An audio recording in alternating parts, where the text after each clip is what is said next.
Oh my God. That sucks. All right, welcome to Haugen Racing, guys. A lot of our reacts on drift fails have just been like me screaming and flipping out. Why did he hit the brakes? No, not anymore. Where's it going? I want to do one where really, I want to take the time to really pause and break down why I believe these crashes happen. So this one should be really good and should be a learning experience for all of us, really.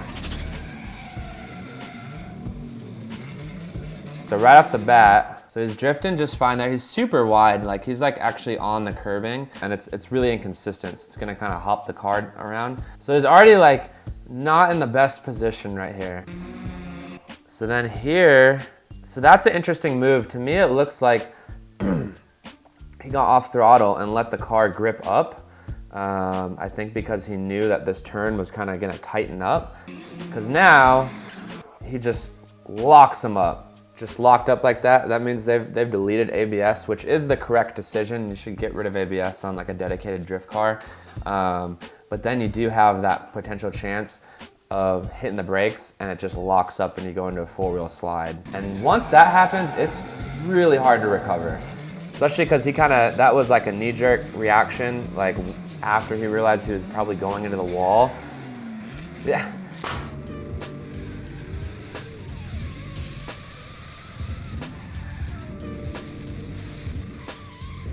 Oh my God, that sucks. This guy spun out. Now, here's the thing. So he spins out. I mean, he stood there. Oh, that was pretty quick. He didn't really have a chance. I was gonna say maybe he should have gotten out of the way, but he did not really even have a chance. He like tried to kind of pull out of it in a burnout, and then he just stopped. He was probably about to leave, and then this guy just freaking smoked him. God, that's so bad. That car is destroyed. Like, that's why it's so important, you guys, to have like track awareness. So I don't know if that was a blind corner. It didn't necessarily look like it. So you always want to be looking like way down. We're still focused on the turn that we're in, but we're spotting everything further down the track. 3-car tandem. Okay, so we're watching crashes, so we know that they're gonna crash. But the more like cars you add to a tandem train, the crazier it gets. You have the lead car setting the lead line, right? And everybody's supposed to basically copy him.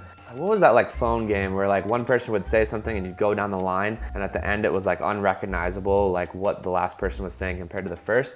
It's similar to that. So the first person, he's doing hopefully a really good, lead lap. By like the last car, it's a completely different lap than the initial car. So the further you get back, the crazier it gets. 3 cars is not too bad, but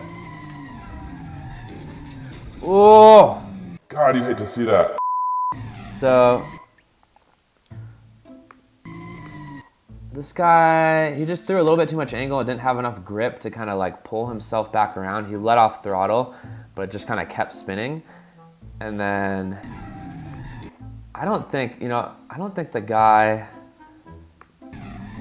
behind him, he almost looked like he was actually spotting ahead on the lead driver and noticed like too late, because it kind of seemed, I saw his eyes in the mirror, he was kind of looking down. It's a little bit hard to tell, but it looked like he was looking down track, which is good in theory, but then just kind of missed the fact that this guy was spinning out and didn't really have time to react. Oh, it sucks. So that's like kind of the tricky thing. So for me, like when I'm in a tandem train, I am generally looking down track and then just watching the guy right in front of me. And so I kind of treat it like I'm in a 2-car tandem, but with just the guy right in front of me. And then he's doing the same with the guy in front of him. To me, that's kind of worked out better than trying to like have awareness of everyone in the tandem train, because then you might miss stuff like that. So I'm looking down the track and then I'm kind of looking at the guy right in front of me. Okay, I've actually seen this clip before. Oh God, that sucks.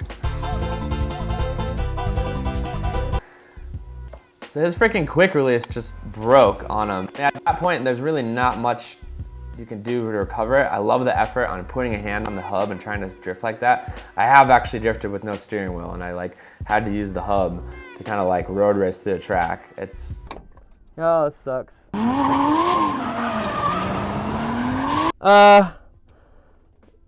That's terrifying. I mean, you should never do it, but I like that he put in that effort. That was sick. He was on hammer. I mean, he did everything he could, honestly. There's nothing that I think he really could have done differently there. Just maybe get a little more expensive steering wheel or quick release.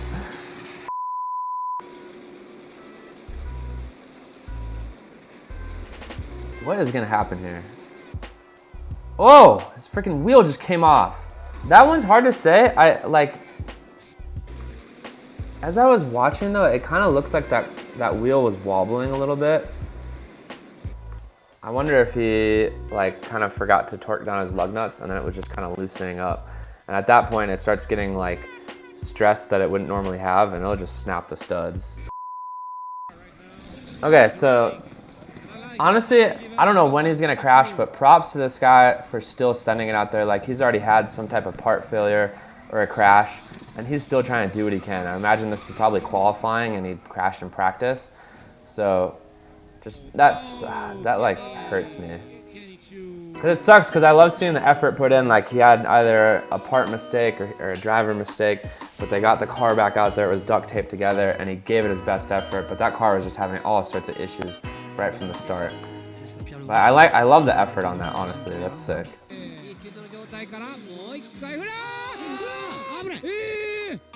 So this one's hard to say. Like it looked like he like kind of reinitiated there coming off the wall. He was handbraking for a little while there, then he's on throttle.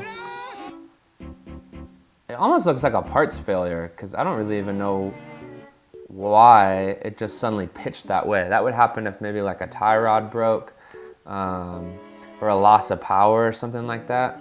Oh, that's a bummer.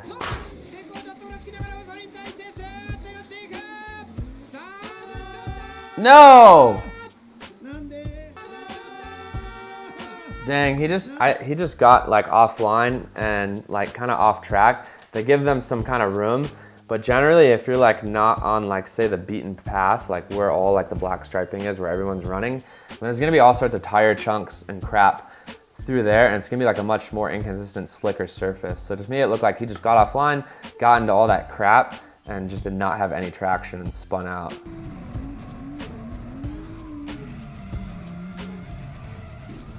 Oof. That's a bummer. That's not like a terrible crash, but this is a decent hit. So they're not, keep in mind with like a GoPro view, it is slightly deceiving like how close stuff is.